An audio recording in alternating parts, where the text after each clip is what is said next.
लड़ाई हमारी इज्जतदार माओ की आंखों में जो आंसू बहते रहते हैं, उन आंसुओं को पोंछने की, उन आंसुओं को रोकने की लड़ाई है। ये लड़ाई नौजवानों, तुम्हारे रोशन मुस्तकबिल की लड़ाई है। ये लड़ाई हम उन लोगों से कहना चाह रहे हैं जिनकी गोद में मासूम बच्चे हैं। ये लड़ाई उन मासूम बच्चों के मुस्तकबिल को अच्छा करने की लड़ाई है।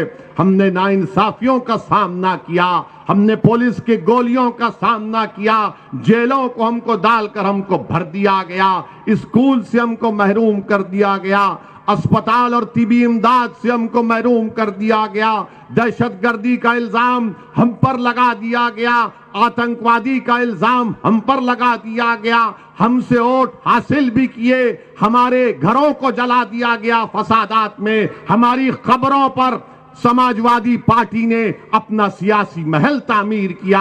बताओ मेरे गयूर नौजवानों, बताइए मेरे बुजुर्गों, हम कब तक इस्तेसाल का शिकार रहेंगे?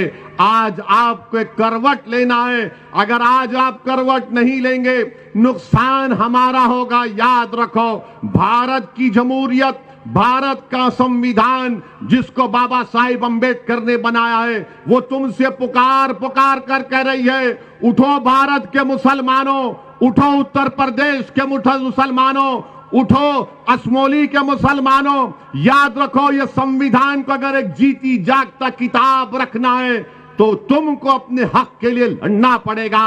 आपने सबका साथ दिया, बताओ हमने क्या हासिल किया? हमने क्या हासिल किया?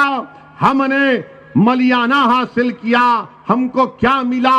हमको हाशिमपुरा मिला। हमको क्या मिला? हमको मुजफ्फरनगर का फसाद मिला। 50,000 से ज्यादा आबादी, हमारी मुल्क की आजादी के बाद 50,000 से ज्यादा मुसलमानों को अपने घर से बेघर होना पड़ा।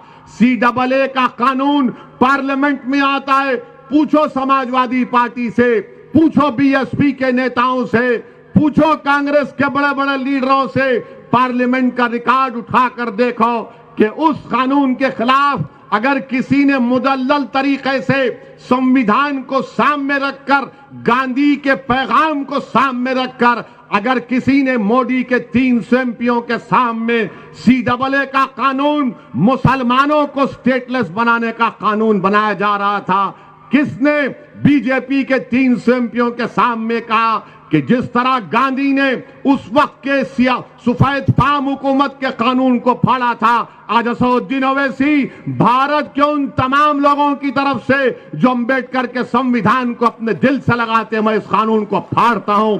बीजेपी के 300 MP खड़े हो गए और कहा कि तुम कैसे फाड़ सकते हो? तो मैंने कहा यह कागज का टुकड़ा है, यह कानून नहीं है। ऐसे कोई कानून को हम नहीं मानते जो भारत के संविधान के खिलाफ जाता है। मजहब की बुनियाद पर तुम मुसलमानों को भारत की शरीयत से महरूम करना चाहते हो। तो हमने कानून को फाड़ा, एहतजाज किया। क्या किया समाजवादी पार्टी ने? क्या किया BSP ने? क्या किया कांग्रेस ने? कानून मुझे हमारे मुल्क से बेदखल करने के लिए बनाया जा रहा था। आज मजलिस पर इल्जाम लगाया जाता है कि मजलिस इत्तेहादुल मुस्लिमीन फिरका परस्त पार्टी है, मजलिस फिरका परस्ती को बढ़ाती है। मैं आपको बताना चाहता हूं कि जब 2019 जून में अमित शाह ने बीजेपी की सरकार की तरफ से कानून लाए, जिस कानून का नाम वो मनहूस काला कानून है, उसका नाम UAPA है। अमित शाह ने कानून में तरमीम करके कह दिया कि दिल्ली में बैठा हुआ एक NIA का इंस्पेक्टर असमोली में कोई भी शख्स को टेररिस्ट घोषित कर दे सकता है बगैर कोर्ट के फैसले के।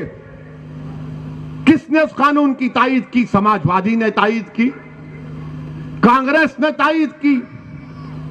बताइए किसने उस कानून के खिलाफ वोट किया? किसने? बीजेपी के 300 MP हैं, मैं जानता था। मैं ये जानता था कि मेरे मुखालिफत में वोट देने के बावजूद भी कानून पास हो जाएगा, मगर मैंने बीजेपी के इस काले कानून के खिलाफ वोट इसलिए दिया ताकि 100 साल के बाद जब तुम में से कोई नौजवान पार्लियामेंट में जाएगा, तो वो ये शिकायत तो नहीं करेगा कि उस वक्त जो मुसलमान थे उन्होंने जालिम का साथ दिया, बल्कि मजलूम की आवाज बनकर हक को बुलंद किया।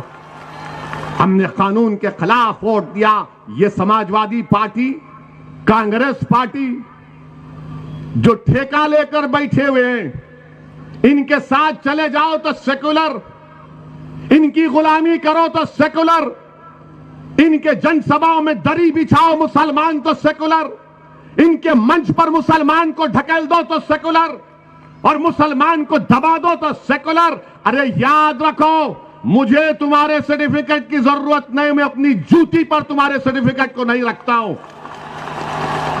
भारत का मुसलमान हूं, अव्वल दर्जे का शहरी हूं, मैं किसी से कम नहीं, ना मुझसे कोई बड़ा नहीं, मैं सबके बराबर हूं और सबके बराबर मुझसे सलूक किया जाना चाहिए। यह मजलिस का पैगाम है। मगर जो लोग हमको फिरका परस्त कहते हैं, क्योंकि आपने तायीद की पार्लियामेंट में, आपने तायीद की, कांग्रेस ने राज्यसभा में तायीद की, इस कानून के तहत 120 दिन बगैर किसी के चार्ज के जेल में रखा जा सकता है। आपने तायीद की, आपने मदद की अमित शाह की, और जब यूपी का चुनाव आ रहा, ओवैसी के ऊपर उंगलियां उठाते हैं, ओवैसी को तनकीद करते हैं। बताओ तुम्हारा क्या पोजीशन था उस वक्त? नहीं बताएंगे। क्या बोलेंगे? नहीं, देश के हित में हमने वोट दिया। क्या देश के हित में है कि बच्चे जो दिल्ली में CAA का एहतजाज किए, आज भी हमारी बहनें जेलों में, हमारी बेटियां 1-1 साल 12-12 महीने UAPA के कानून में जेल में है। क्यों जेल में है? क्योंकि समाजवादी पार्टी और कांग्रेस ने मिलकर अमित शाह के लाए हुए कानून की तायीद की। आप फैसला कर लो, कौन बी टीम है, कौन तुम्हारे वोटों का सौदा कर रहा है, कौन तुम्हारे नौजवानों को जेल में डाल रहा है, कौन मिलकर कानून बनाते हैं। मेरे अजीज दोस्तों और बुजुर्गों, इन बातों को बताने का मकसद यह है कि आप में शऊर जब बेदार हो जाएगा, जब सच्चाई आपके सामने बयान किया जाएगा, तो यकीनन मुझे यकीन है कि अल्लाह उस सच्चाई को आपके दिल में डालेगा। असदुद्दीन ओवैसी की तकरीर से दिल नहीं हिल जाते, बल्कि अल्लाह के हुक्म से दिलों में मोहब्बत पैदा होती है।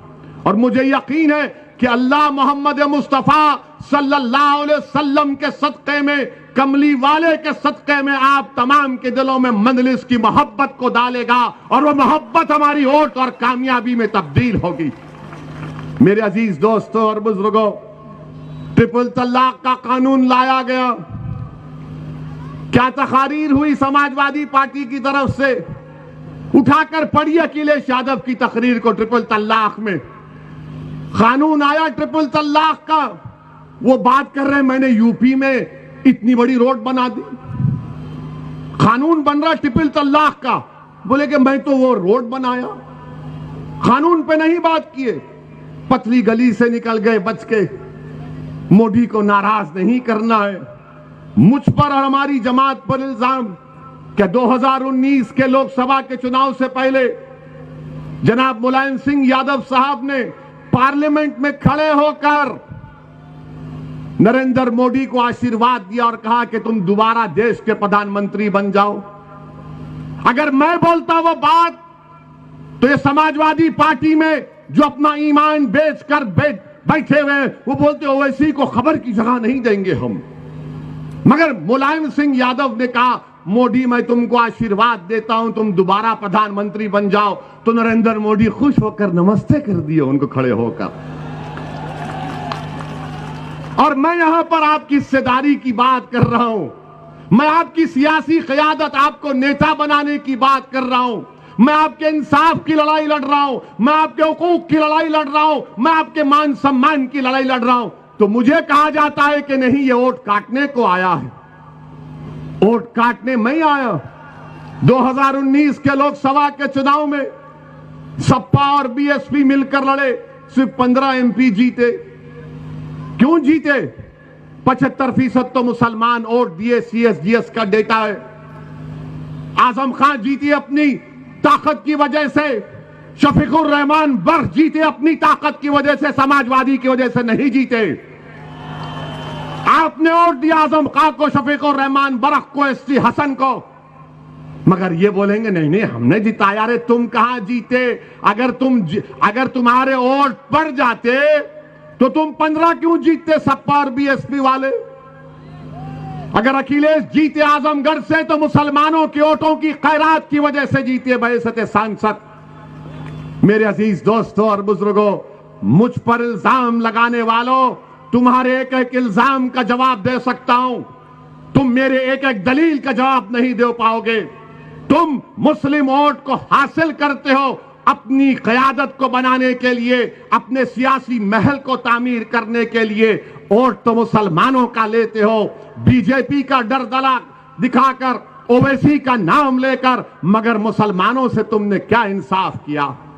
अभी इलेक्शन नहीं हुआ, अलीगढ़ में जनसभा जलसा हुआ, जयंत चौधरी डाइस पर हैं, वहां का जमीरुल्लाह एमएलए जैसा हाथ उठाए तो बीच में आए तो जयंत चौधरी साहब ने उसको ढकेल दिया। देखा ना आपने वीडियो? वो कितने लोगों ने देखा? हाथ उठाओ। कैसा लगा आपको? अच्छा लगा? दिल को तकलीफ हुई? दिल को तकलीफ हुई नहीं हुई? किसने उसका जवाब दिया? हम उसका जवाब दिए और हमने कहा कि जमीरुल्लाह को तो जाना ही नहीं चाहिए था, जमीरुल्लाह को हमारे मंच पर आना था, हम उनको नेता मान के उनके पीछे काम करने के लिए तैयार हैं। तो क्या हुआ? हमारे बोलने के बाद जयंत चौधरी के लोग जमीरुल्लाह के घर को दौड़ते हुए गए कि भैया माफ कर दो, भैया माफ कर दो, हमको अंदाजा नहीं था कि ओवैसी भी अपनी सभा में इसका जिक्र कर देगा।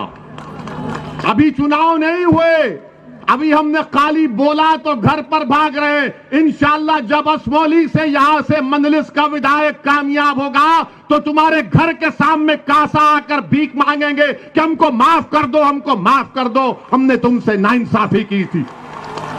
खाली एक तकरीर में हमने जुमला कहा तो जमीरुल्लाह के घर को चले गए और जमीरुल्लाह ने किसी से हमको फोन करके कहा कि ओवैसी भाई को सलाम बोलो, उनके बोलने से मेरा टिकट कंफर्म हो गया। चलिए कुछ तो फायदा हुआ आपको, कुछ तो फायदा हुआ, मगर ये बताने के लिए कह रहा हूं कि आप अगर शऊर बेदार हो जाएगा तो आपकी ताकत का आपको अंदाजा नहीं है। उत्तर प्रदेश में मुसलमान 19% है।